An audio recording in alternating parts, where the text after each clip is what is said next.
অনেকে এই আন্দোলনের সুবাদে মন্ত্রী পদমর্যাদায় ফ্ল্যাগ লাগিয়ে ঘুরছেন, উপদেষ্টা হয়েছেন, কিন্তু এই মানুষগুলোর ভাগ্যের পরিবর্তন কিন্তু হয় নাই।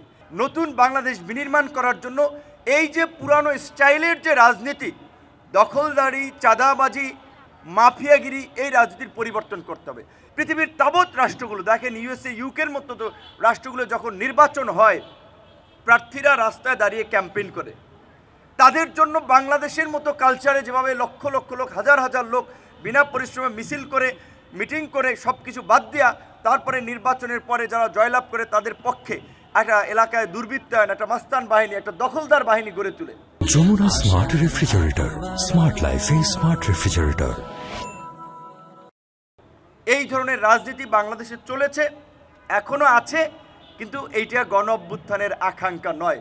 গণ অভ্যুত্থানের আকাঙ্ক্ষার নতুন বাংলাদেশ বিনির্মাণ করার জন্য এই যে পুরানো স্টাইলের যে রাজনীতি, দখলদারি, চাঁদাবাজি, মাফিয়াগিরি, এই রাজনীতির পরিবর্তন করতে হবে। এবং এই রাজনীতির পরিবর্তন একমাত্র সম্ভব তরুণ নেতৃত্বের দ্বারা। যেই তরুণরা জীবন বাজি রেখে লড়াই সংগ্রাম করেছে। রাফার মোবাইলে SMS আছে, আমি গ্রেপ্তার হয়েছিলাম 19 জুলাই রাত্রে, তার আগের দিনও তাদের সাথে কথা হয়েছে, ভাই এইখানে স্নাইপার রাইফেল দিয়ে বিল্ডিংয়ের উপর থেকে গুলি করে আমি গুলিবিদ্ধ হয়েছি, এরকম আমার সামনের সহকর্মীরা গুলিবিদ্ধ হয়েছে, এখানে মিডিয়া নাই, আপনি দু একটা মিডিয়াকে বলেন। তখন আমি তাকে 4টা মিডিয়ার নাম্বার দিয়েছিলাম। চ্যানেল 24-এর সাংবাদিক বাবলু, প্রথম আলোর সাংবাদিক আদিল, আল জাজিরার সাংবাদিক তানবীর ভাই, 4 জনের এরকম নাম্বার দিয়েছিলাম।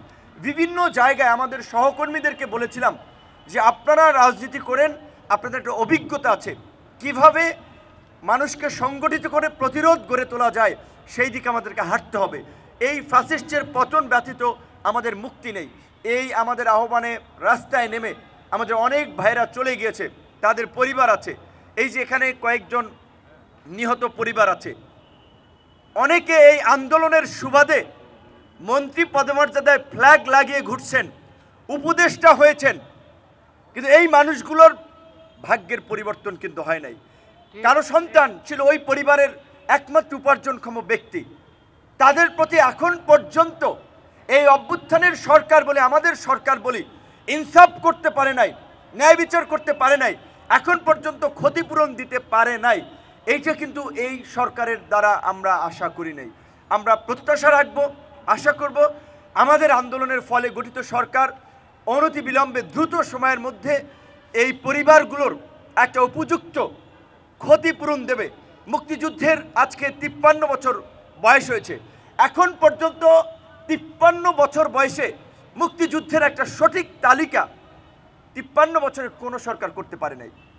মুক্তিযুদ্ধের শহীদদের একটা তালিকা, মুক্তিযুদ্ধে অংশগ্রহণকারীদের একটা তালিকা পরিপূর্ণভাবে করতে পারে। কাজে এই জুলাই গণ অভ্যুত্থানে রাজনৈতিক সরকার এসে রাজনৈতিক রঙের তালিকা করবে। এই অন্তর্বর্তীকালীন সরকার যেন প্রকৃত অর্থে যাদের ত্যাগ এবং স্যাক্রিফাইসে এই আন্দোলন সফল হয়েছে, যারা ইতিহাস রচনা করেছেন, এখানে অনেককে চিনি না আমি, হয়তো রাফার সাথে বেশি যোগাযোগ ছিল। মাঝে মাঝে আমি ভেবেছিলাম যে এই ছেলেপিলেগুলো কোন সময় খরচের খাতায় চলে যায়, কারণ যেভাবে বিচ্ছিন্নভাবে মানুষ মারা যাচ্ছে, কোনখান থেকে গুলি আসছে কেউ কিন্তু বলতে পারছিল না। তো কাজে এই জুলাই গণ অভ্যুত্থানে তাদের মতো সহযোদ্ধা, আমাদের মতো সহযোদ্ধা, আমরা যারা বেঁচে আছি, আমাদের এই মুহূর্তের লড়াই দুটো। একটা লড়াই হচ্ছে এই আহত এবং নিহত পরিবারগুলোর পাশে দাঁড়ানো, আরেকটা লড়াই হচ্ছে নতুন বাংলাদেশ বিনির্মাণ করার। সেই লড়াইয়ে তরুণ নেতৃবৃন্দ যারা জীবনের ঝুঁকি নিয়ে, জীবন বাজি রেখে রাজপথে থেকে এই অভ্যুত্থানকে সফল করেছে, তাদেরকে আমি মনে করি আগামী রাষ্ট্র পরিচালনায় আসতে হবে, রাজনীতিতে আসতে হবে। রাজনীতিবিদরাই রাষ্ট্র পরিচালনা করে, রাজনীতিবিদদেরকে কেন্দ্র করেই সমাজ এবং রাষ্ট্র পরিচালিত হয়। রাজনীতিতে যদি পুরানো দুর্বৃত্তরাই যদি আবার ফিরে আসে, পুরানো দুর্বৃত্তরাই যদি রাজনীতিতে আবার জায়গা পায়, তাহলে এই গণ অভ্যুত্থান ব্যর্থ হবে, এই বিপ্লব বেহাত বিপ্লবে পরিণত হবে। তাই আজকের এই গণ অভ্যুত্থানের সারা বাংলাদেশের সাহসী তরুণদেরকে বলবো, দেশ পরিবর্তন করার জন্য রাজনীতির পরিবর্তন করতে হবে।